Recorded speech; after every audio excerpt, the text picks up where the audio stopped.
So, we might want to adjust this design board. Maybe we want to add more color or change some of the colors that are in here to better match our designs. I have isolated this guy. He's his own separate thing. And if I go up to the adjustments panel, I want to use Hue/Saturation. Right, we've talked about the adjustments panel. The adjustments panel is a little bit different than going, oh, I made like a million Hue/Saturations. The adjustments panel is a little bit different than going up to image adjustments, right? The adjustments panel will allow you to kind of change things later on. So if I go up to Hue/Saturation and I choose it while I have my layer selected that I want to affect, right now I can choose Colorize, and it will change the color of everything that's below this Hue/Saturation layer. Hue/Saturation layer. Everything that's below it, it's affecting, right? But I really only want it to affect this little dino guy, so how can I do that? I can just click on this little box, right? So that's going to tell it to apply just to the layer below. So I can kind of try to get him maybe a little yellowy. I don't know, yellow's not the best color for colorizing. And if I choose this little guy going down, then it's just going to affect him. So now I can slide on Hue/Saturation, make him nice and purpley or something, pink dinosaur. Yeah. I can always try upping the saturation too. There's a nice yellow, a little crazy. And checking Colorize has a lot to do with the level of saturation that I'm getting across it. So if I uncheck Colorize, you'll see that it will just like lightly affect the hue, which can be nice. Like you can do fun stuff with that, but checking Colorize kind of forces it into that category. Okay, so that's Hue/Saturation in the adjustments panel. That's the one that I was grabbing right now. You can also do it kind of more delicately. Like let's say I want to adjust this guy. This guy, he's kind of just brown and boring. I can probably make him into some colorful dinosaur. So let's find him. All right, there he is. And I'm just gonna like try to select around him really quick, and this will prevent, I'm gonna apply color to him with a brush, and this will prevent the brush from grabbing anything else. So I might even try the magic wand tool. Yeah, and then I can come in and make it a little bit neater with the polygonal lasso tool, because there is a bit else on this.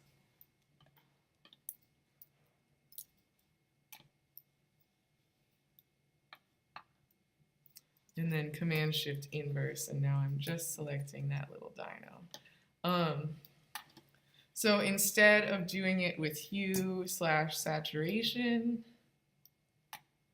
in the adjustments panel, I can grab my paintbrush tool, and I'm going to tell it to apply an opacity setting to the brush stroke actually, so we can play with it. Maybe we can try using hue here, and I can try turning this into a dinosaur, maybe with an orange belly and like a blue head or something. We can try it. Make this a little bit bigger.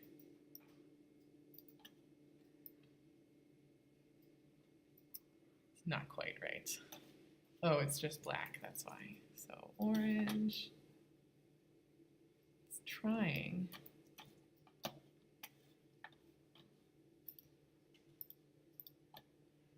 So I'm just hitting Control-Z and trying another color. Maybe. Make him orange and his head blue. Something like that.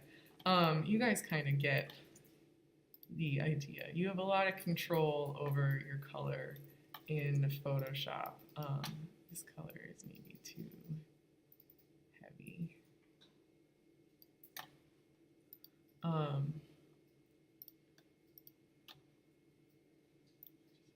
bigger.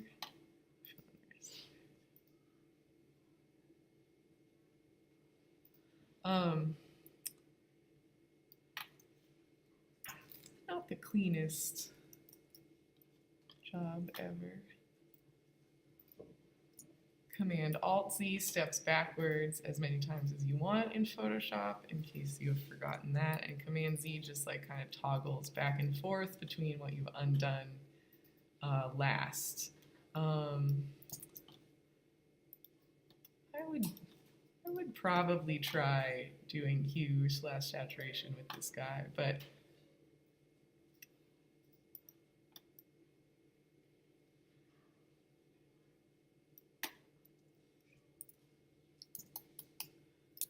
so I might even want some color chips or color palettes up here that I didn't add before. I think that Meg has stressed putting color palettes on design boards a little bit more than I have. So it's easy enough to do in Illustrator. I just open this up? I can import my pages, and I'm just going to import this page 5. So if you had something from like that you had saved as a JPEG, you could easily bring that into Photoshop, and then I can grab these colors and make swatches out of them. So I'm going to do it on a new layer so it doesn't affect anything else. I always accidentally hit delete instead of new. And I'm just going to drag out some boxes. I might put these on a white background, but for now I'm just going to try to fill them. So I can grab my paint bucket tool.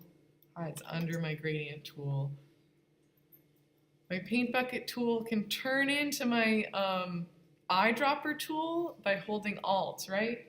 So if you're on paint bucket, Alt, and then release, and you can fill, and I can slide. I just switched back to my rectangle tool, right? And now I can slide this color chip over to the right, and I can fill it again and know that it'll be exactly the same color. So back to my paint bucket tool, Alt gets my little color picker, my color picker, or my eyedropper tool, and I can fill. My rectangle tool allows me to slide this over so I don't have to try to draw it again. And then back to paint bucket, and Alt gets me this eyedropper. I would probably also include a swatch for whites if I was doing this properly, but I think this would be fine for my design board. Oh, I don't have blue there.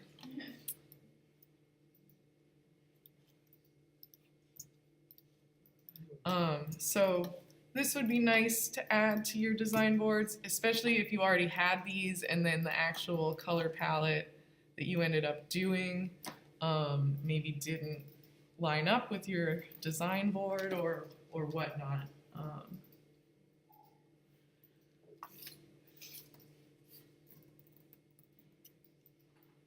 So I want to move on to reviewing color concepts and just kind of colorways and finalizing colorways again.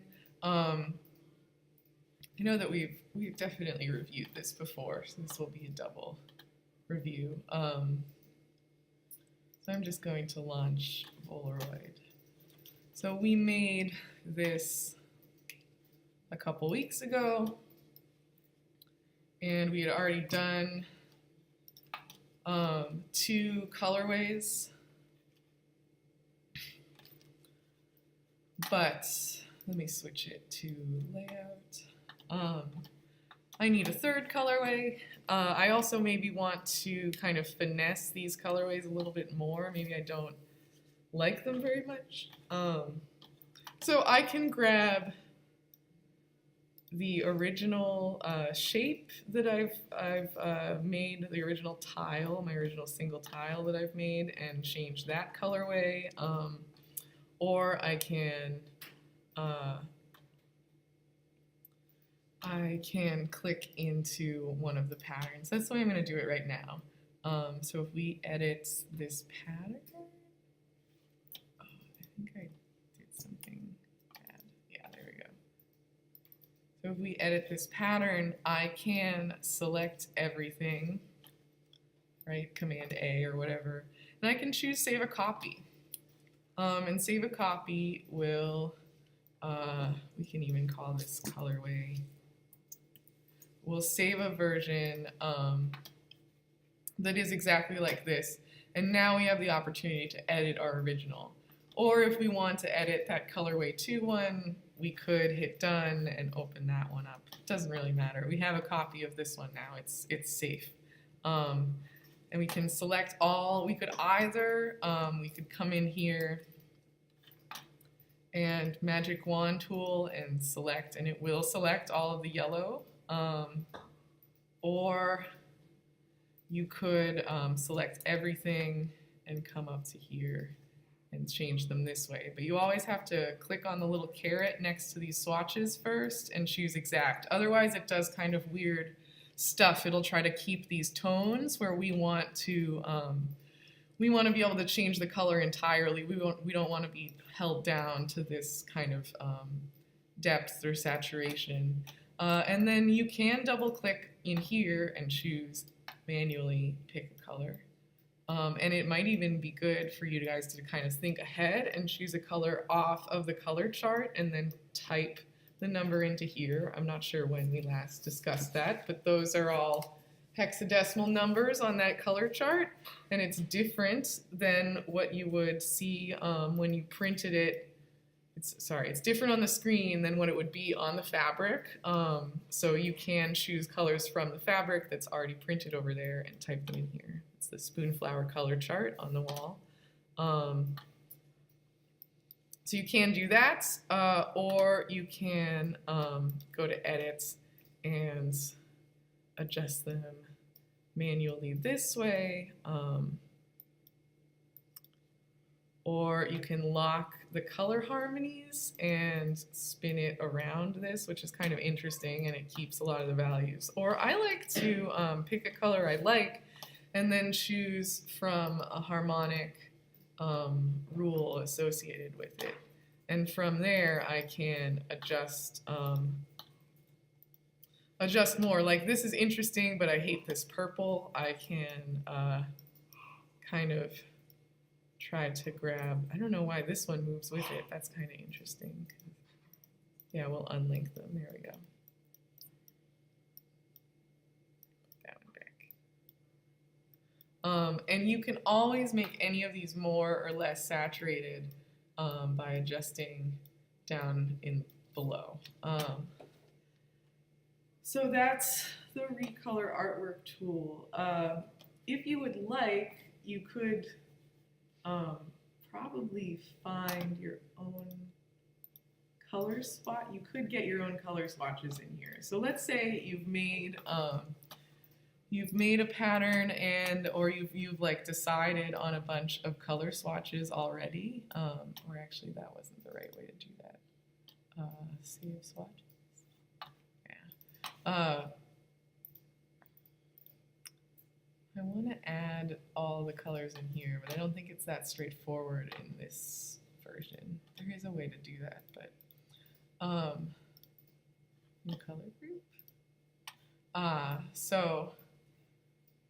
Making a new color group, right? And then you can add swatches you like to that color group, or I was just selecting everything and it added them to it manually, but you can kind of drag swatches around here and create new swatches, right? And then when you go into that color panel, the color wheel that we click on,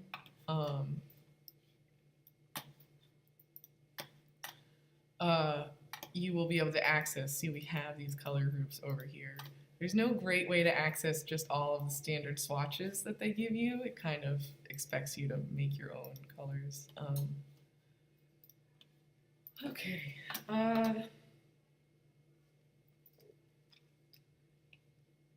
Colorways make sense, guys.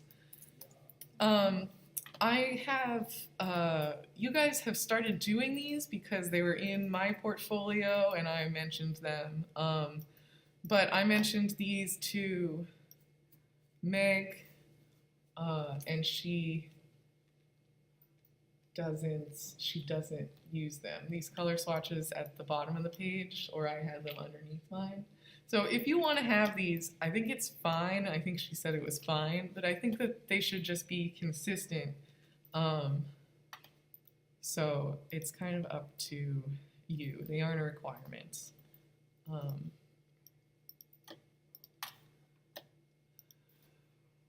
What else? I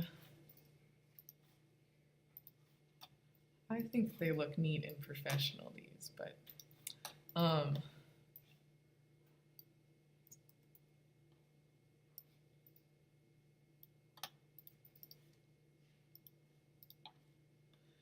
so those would be my 3 colorways for that print. I wouldn't necessarily print them like this. I would print probably, I would print one in this full scale, and then one probably in half, right? And just to review, if we make these rectangles at the same time, the line will probably line up. If we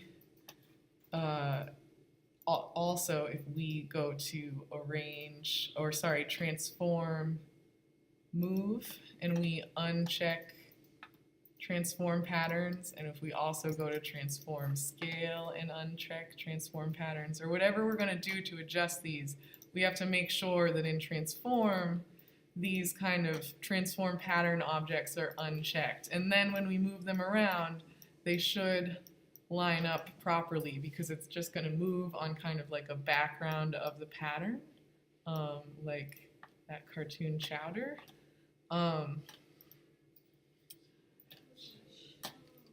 So, do you guys know Chowder? Some people don't know what I'm talking about when I say that. The cartoon Chowder, where they would move, like the little cartoons move across their patterns, like their coats. Yeah, well now we have to watch. Can we watch an episode? We're gonna watch a brief clip of Chowder. We're gonna watch the whole season of Chowder. This whole it's a 22 episode season. It's no joke. I wonder if this is good.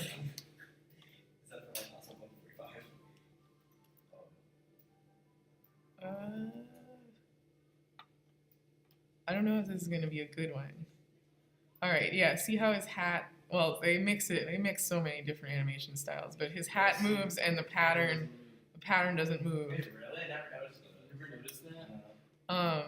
And all of anything that has a pattern on it in Chowder is constructed that way, which is fascinating. So this is not a good example. I wonder if I can find a walking sequence for Chowder.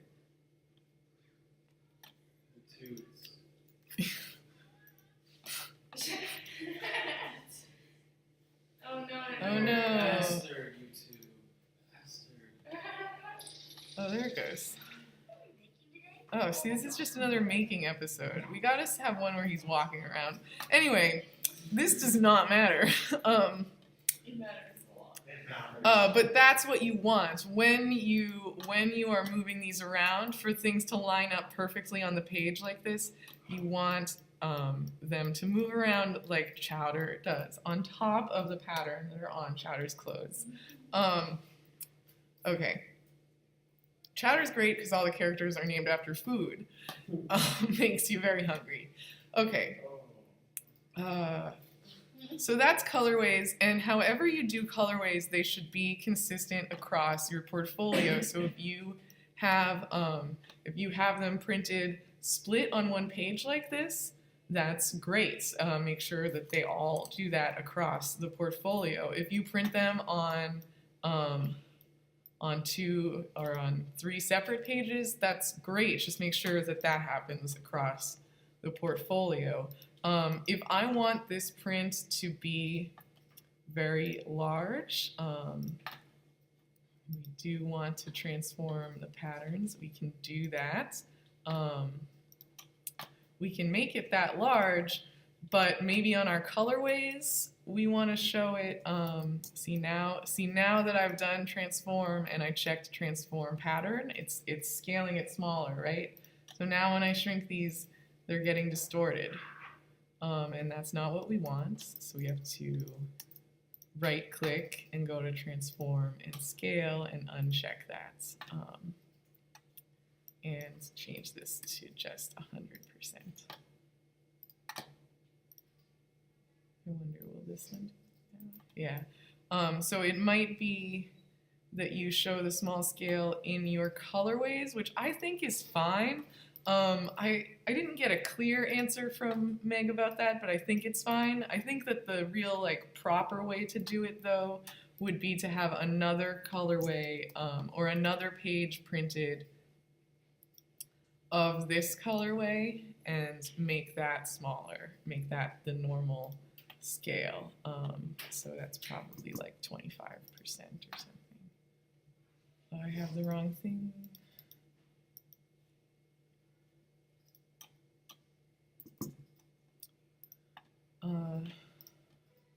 Right, but you want to be precise with these. You don't want to have things in a bunch of different scales. You don't want to have things on your colorways that aren't lining up. So that's what we're looking for today, is like how can we access these? How can we go back to these? And you should have been saving your files all nicely up until now to make your old things look like new. Okay, so that's that. I really quick want to talk about type again, just because it's on the syllabus. So we can download, what was it, DaFont that Jennifer likes? Yeah. DaFont.com. DaFont is the bomb.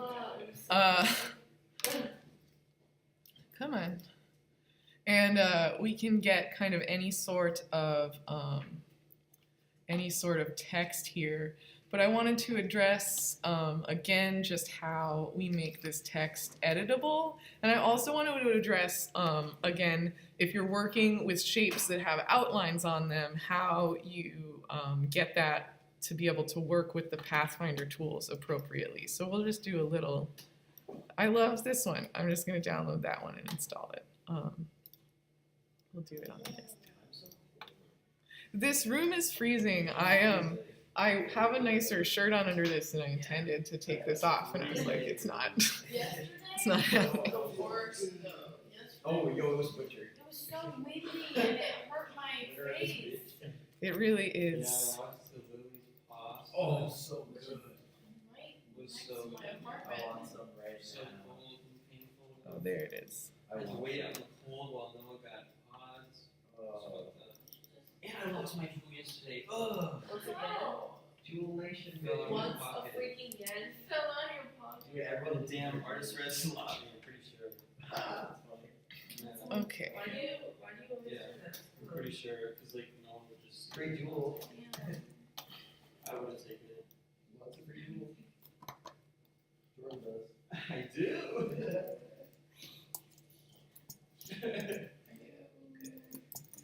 Are you like Gucci? I don't really think so. Not sure.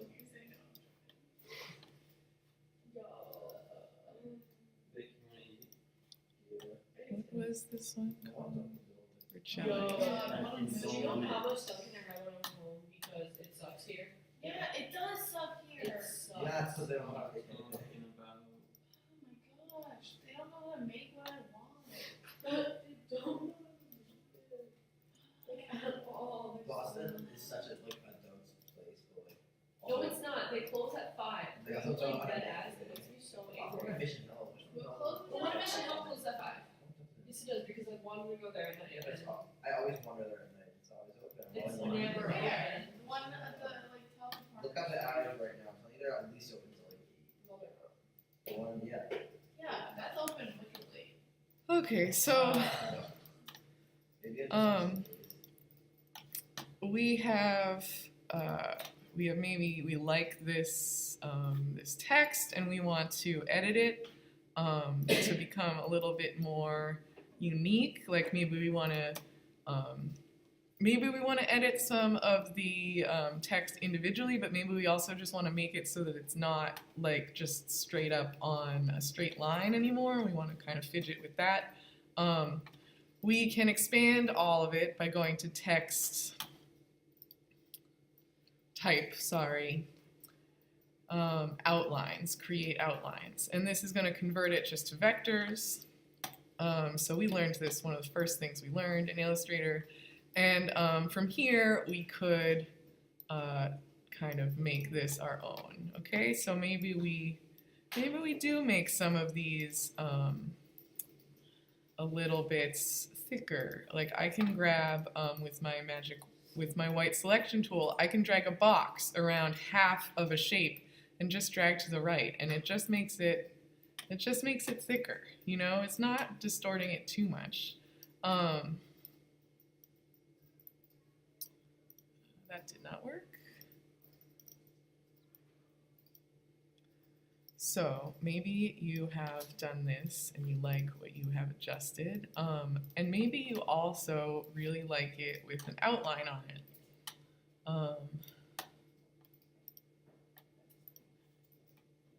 Oops.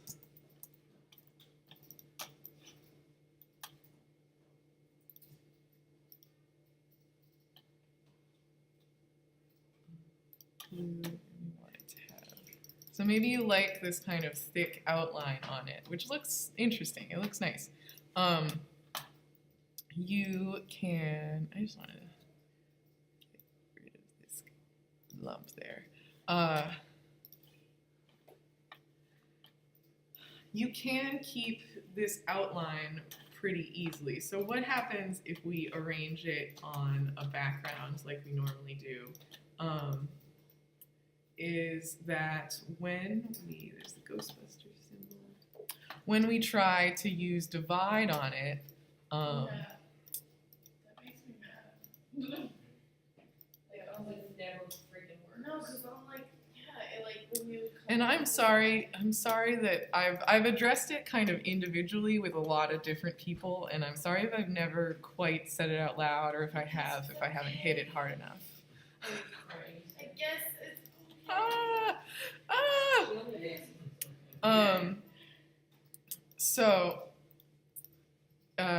So if I tried to, and this is an example, so if I tried to hit divide right now, window Pathfinder and hit divide, it's gonna put this obnoxious line through my center.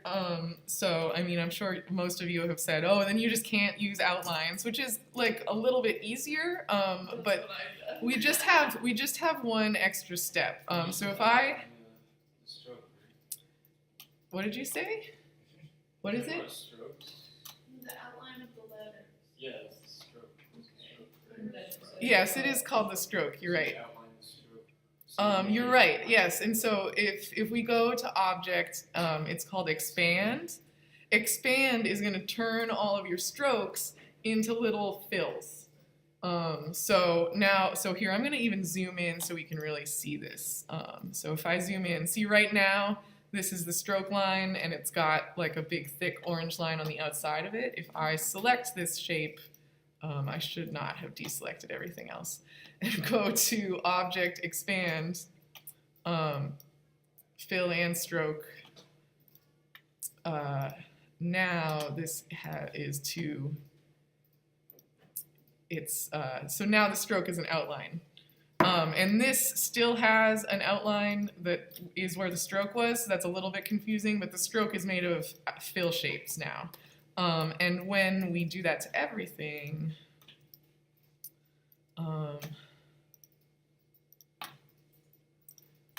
when we hit divide now, it divides them normally. So where was that expand? It's Object, expand. So you have to have something selected, but yeah. Yes, object I expand. just always like these things. So. And sometimes expand appearance is available. So there are situations where you want to add pattern into a pattern, for example, or something like that. So if I took this shape, let me ungroup it, and I wanted to fill this with my weird pattern, is that going to work? Oh, I'm applying it to the stroke. If I wanted to, so if I want to do that, I want to make this filled with Polaroid. I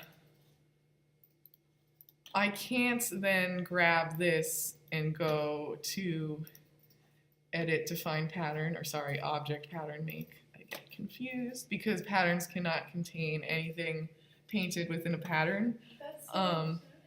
Yeah, so you can't do that, but if you select these shapes and you go to object expand, I think that if we try it now, it'll work. I'm really worried that I'm actually wrong about this, but I think that'll work because it just turns them, yeah.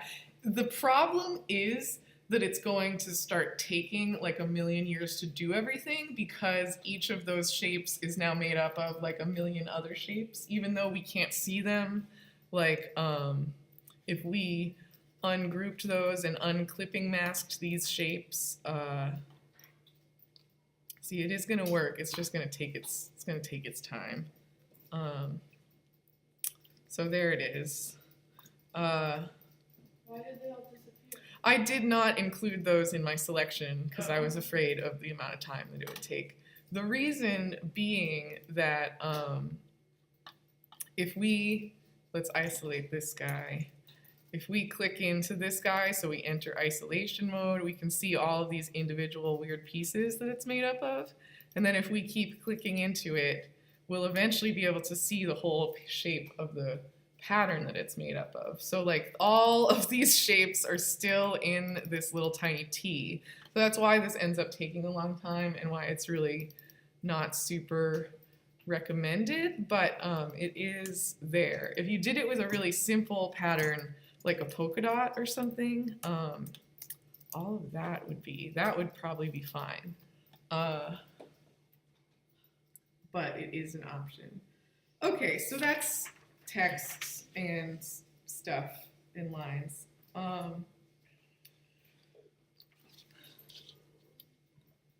Now for fashion portfolio review.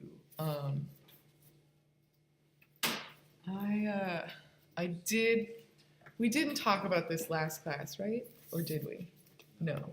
Sorry, I get confused between, here are my notes on it. I met with them during lunch last time, so I talked about this with the other class, but not with you guys. Your portfolio review is it's during review week, which is December 17th and December 18th. For you guys, that's your days. The sophomores are all going on those days. Yes. So you can leave. Yes, and then you can leave. And a list of all of the required stuff that should be in your portfolio will be sent out by Sandra soon. She's saying to keep an eye out for it. Yeah, So 'cause, I just feel like no one's ever like given us like a real rundown of what. Yeah, is there a lot in it? Except for you. yeah, because I'm also nervous about it because it's also my first one. I'm scared. So You know. no, I think you guys are going to be Yeah. great. It's No. basically just every project from every class. So What? as long as, so like if you've done it in your class, it's probably going to be in your Just like review. one portfolio or like Yes, several so portfolios you, for each class. all of your work from this semester is 11 by 14, right? I recently learned that, or she just told me on this meeting last Thursday, that 11 by 17 is also okay, and I know that's the size that you guys print at, so if you printed them all at 11 by 17, it would be fine. It's a little bit late in the semester for me to even be saying that because, No, it just kind of happened because our illustration teacher was like, oh, like James's class is doing 11 by 17 now, and I was like, So did you guys switch to 11 by No. 17? So I would just keep it consistent. If most of your work is 11 by 14, I would just make it all fit in 11 by 14. They were just trying to make it easier, so maybe next year or whatever, it'll be easier. I don't know. Anyway, so you're gonna get that list of all the required stuff. I can pretty much, your list is kind of the syllabus in this class. It's all of these projects that we've done. And we can kind of break that down further today. So you will be sent a schedule with your appointment time. What? I'm so scared. And you will Wait, meet. so they do this shit in front of us? Yes. I'm literally gonna And be it's a spending- panel of apparently like 4 or 5 faculty. what? Okay, Um, like, what? Do you just stand there while I look at it? Or I do think have so, to and they ask you explain? questions about it. I literally hate gonna- this. Yeah. At the end of it, like whether or not you're gonna like go on to the next year. It's or- no, They it's say, not okay, that okay. it's not that dramatic. So what this is for overall, like next semester, this is important. It'll be important for you guys because they'll be deciding what gets into the fashion show. Like they don't let all work into the fashion show, right? So it'll be more like a review for that. This semester, they mentioned some sort of scholarship. So based on these reviews, there's some scholarship that they hand out to one fashion design student or One? something like that. Maybe it's like 1 per grade. I'm not sure. I should have asked more details. That's intense. So But is stuff like that more what's on their mind rather than like failing? Yes. We're not- yes, so it actually, besides, okay, so let me break this down. You are required to go to your review for this class. If you don't go, you will, I don't know, fail, but it will affect your grade. Other than that, it does not affect your grade, okay? Oh, so so you you don't just fail. have to go. It's not going to affect your Yeah, grade. but they they also just- keep saying things like I'm they freaking- decide if you can Yeah. continue in fashion. Like everyone Yeah, keeps wait. saying like, Yeah, but I think that's pretty unusual for them to be like, I You- wouldn't say it's well, but what I think about it is like I would guess it's not untrue, but it's also like unlikely that we're just Yeah, because not you guys gonna- have you're also like in this class, none of you would be getting, like, you guys have all done the work, you know, you have all the Yeah. projects. okay. So what they're looking for is your strengths. So it's not a test. So they're looking at your overall portfolio to kind of get an idea of the direction you're going in and your strengths and weaknesses as a designer so far. So do you like get a grade for your portfolio? They fill out a review form, the faculty do, and that gets returned to you somehow, I assume. Okay, but like what I'm wondering, I guess, is like we have all our class grades, and then is there like a portfolio grade? No, no. I don't think it's that cut and dry either. It's just like stupid. Yeah, I know. I hate it. They're Most just design trying to agencies keep do tabs on you, and it does seem kind of odd. I've never seen this done for something that wasn't fashion design, but I guess they do it across MassArt. It's not just fashion Yeah. design. No, they Most In design our agencies- program at Mount Ida, we would have something called reviews, but they would be deciding what got into the fashion show, like very specifically, just Yeah. for what gets into the fashion show. And this is kind of like a combination, like they're checking up on you and everything. Okay. I'm literally gonna like piss myself. I'm freaking out. Yeah, I'm But freaking you out. can't have any of like your teachers for your portfolio. You can't. That's actually, so I might be a portfolio reviewer, but apparently they wouldn't give me any of you guys as the portfolio reviewee, yes. I'm scared. It's gonna be great because we are gonna break down everything that you've done in this class and make sure it's all perfect too. And that's what we're gonna do today after our little crit, after our break. Okay? Okay. So I'm, like, that's literally kind of just panicking. that. you know? I wrote like illustration too. Like, Yeah. they're so You guys, it's gonna be Illustration is the scary great. one. Yeah, yeah.